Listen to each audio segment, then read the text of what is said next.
Yang saya hormati Bapak Sekretaris Jenderal Kementerian Hukum, Bapak Dirjen AHU, dan juga Direktur OPHI dan Direktur Tata Negara, juga didampingi oleh staf sus Kementerian Hukum dan juga Biro Hukerma Kementerian Hukum. Pada hari ini kami akan menjelaskan terkait dengan banyaknya pertanyaan teman-teman media ke saya sebagai Menteri Hukum terkait dengan perkembangan permintaan ekstradisi atas nama Paulus Thanos. Beberapa hal yang perlu saya jelaskan kepada semuanya, bahwa saat ini Kementerian Hukum terus berkoordinasi bersama dengan KPK, Kepolisian Republik Indonesia, Kejaksaan Agung, dan juga Kementerian Luar Negeri dalam rangka untuk mempercepat proses pelaksanaan ekstradisi terhadap yang bersangkutan. Saat ini juga tim kerja sudah dibentuk antara Kementerian Hukum bersama dengan Direktur OPHI, kemudian juga dari KPK, Kepolisian Republik Indonesia, Kejaksaan Agung, dan juga Kementerian Luar Negeri.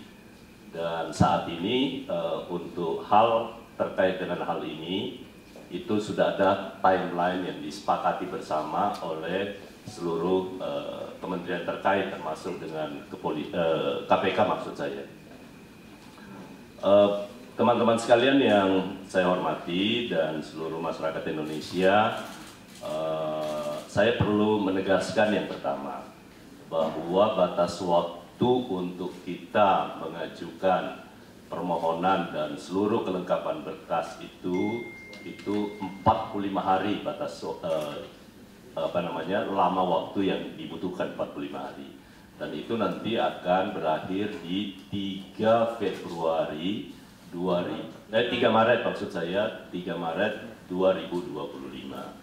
Namun demikian, terkait hal ini tentu hasil koordinasi yang sangat baik terkait dengan hal ini, saya yakin dan percaya dalam waktu yang singkat hal tersebut bisa dipenuhi. Yang kedua, kaitan Kementerian Hukum dengan pelaksanaan ekstradisi. Dan memang ini harus teman-teman ketahui bahwa otoritas pusat itu kan ada di Kementerian Hukum. Karena itu pengajuan ekstradisi atas permintaan dan penyidikan kasus yang dilakukan oleh Komisi Pemberantasan Korupsi, nanti administrasinya akan diajukan oleh Kementerian Hukum dan itu akan diteruskan kepada otoritas yang berada di Singapura. Itu yang pertama. Yang kedua, pertanyaan berikutnya adalah menyangkut soal status kewarganegaraan yang bersangkutan. Bahwa dalam perkembangan kami ingin menyampaikan kita punya undang-undang tentang kewarganegaraan. Prinsipnya Indonesia menganut sistem kewarganegaraan tunggal. Satu, kewarganegaraan.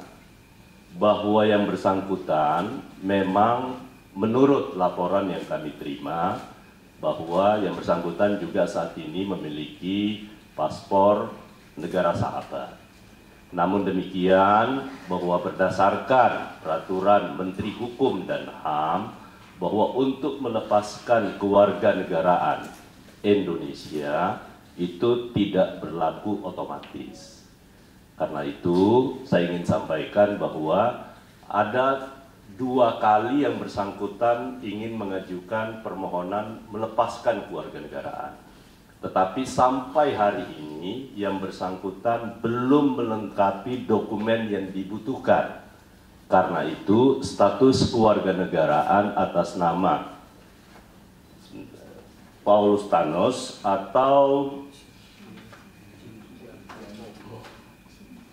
Jin Tianpo, ya.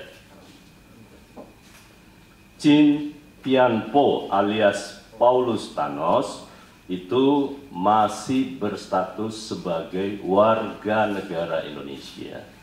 Karena itu saya ingin sampaikan kepada Bapak, teman-teman semua bahwa memang yang bersangkutan sampai dengan 2018 yang bersangkutan itu paspornya masih atas nama Chin Tian Po, ya, dan 2 kali melakukan perubahan. Karena itu nanti akan dijelaskan lebih jauh antara hal ini dengan Direktur Tata Negara dan Direktur OPHI, ya. Nah, tetapi dalam kasus ini saya sudah minta kepada Dirjen AU dan juga kepada Bapak Sekjen. Kebetulan Pak Sekjen punya pengalaman terkait dengan kasus-kasus yang seperti ini, walaupun dalam bukan ekstradisi. Tetapi yang perlu kami tegaskan bahwa perjanjian ekstradisi antara kita dengan Singapura itu ini pertama kalinya, ya, pertama kalinya. Karena perjanjian ekstradisi yang kita lakukan itu di tahun 2022, kemudian diratifikasi tahun 2023. Nah, karena itu saya yakin dan percaya atas koordinasi dan kolaborasi di antara seluruh aparat penegak hukum, terutama Komisi Pemberantasan Korupsi, Kementerian Hukum akan memberi support apapun yang dibutuhkan untuk sesegera mungkin mengekstradisi yang bersangkutan.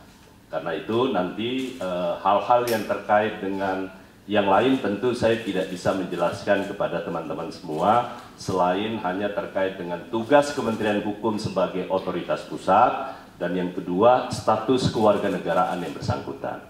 Saya rasa itu yang perlu saya tegaskan, sekaligus menjawab 2-3 hari ini saya diminta untuk menjawab beberapa pertanyaan dari teman-teman media. Doakan bahwa niat tulus kita untuk memproses kasus ini secara cepat itu bisa berjalan. Namun demikian sekali lagi bahwa kita juga punya harus menghargai aturan-aturan hukum, mekanisme yang berlaku di negara lain, termasuk negara sahabat di Singapura. Tetapi saya yakin dan percaya bahwa hubungan yang baik sebagai negara tetangga yang sangat bersahabat dan tentu dengan menghargai perjanjian ekstradisi yang telah kita tanda tangani dan telah kita ratifikasi bersama, ini akan memudahkan dalam rangka penanganan kasus yang dimaksud. Saya rasa itu dari saya. Nanti selebihnya teman-teman nanti secara teknis bisa bertanya kepada Dirjen AU, kemudian Direktur OPHI dan juga Direktur Tata Negara. Tetapi sekali lagi saya sudah minta secara khusus untuk Pak Sekretaris Jenderal juga melakukan koordinasi dengan KPK, Kepolisian, Kejaksaan Agung, dan juga kepada Kementerian Luar Negeri, karena pengalaman beliau sebagai Komisaris Jenderal Polisi yang sudah pengalaman terkait dengan hal-hal ini. Demikian teman-teman sekalian, terima kasih. Wabillahi taufiq wal hidayah. Wassalamualaikum warahmatullahi wabarakatuh. Kemudian tadi disebutkan bahwa Paulus Thanos ini juga memegang paspor negara sahabat. Apakah dari pemerintah Indonesia ada komunikasi dengan negara sahabat tersebut? Baik, waktu 45 hari, saya jawab langsung ya. Waktu 45 hari adalah waktu untuk kita melengkapi dokumen. Ya Bu Direktur ya. Nanti setelah dokumen ini, tapi insya Allah kita tidak akan sampai 45 hari. Ya, kita tidak akan sampai 45 hari.